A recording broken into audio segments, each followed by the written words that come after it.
Okay, so when we have a damaged tissue, especially if you've had any past injuries or any overuse or tendonitis, oftentimes scar tissue starts laying down.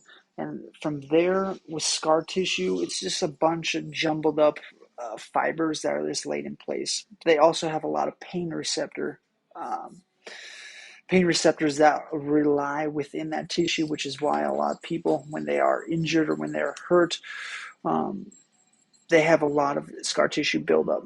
So how you can get to those areas, and just because you stretch a muscle doesn't mean it's targeting that damaged tissue, because the muscles, the fibers around that damaged tissue will increase their stretch even more. So like that's where the inputs, especially if you go into the bicep, are going to matter, if we will, like a pin and stretch, especially at different angles in which you go in. So for example, based on this diagram, like let's say a cross-sectional area of this bicep, okay? Let's pull that up. So let's say, let's get a pen here. So this would be the bicep muscle, if we will, muscle belly. So if there was damage to, let's do this. There we go. There we go. Okay, so if there's damage to muscle right in here, you want to look at putting inputs coming inwards so you can allow stretch to wean out some of the scar tissue, and more of a signaling pattern to help the tissue repair.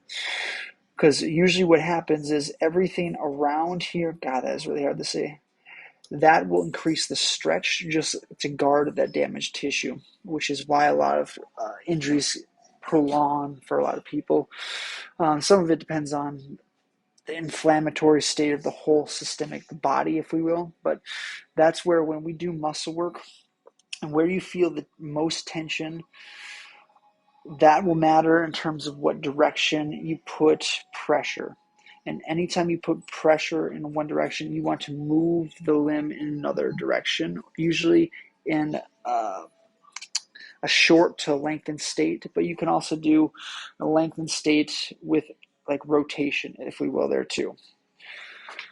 So just a couple of areas that you can focus in on how to address the damaged tissue and the tension, if we will.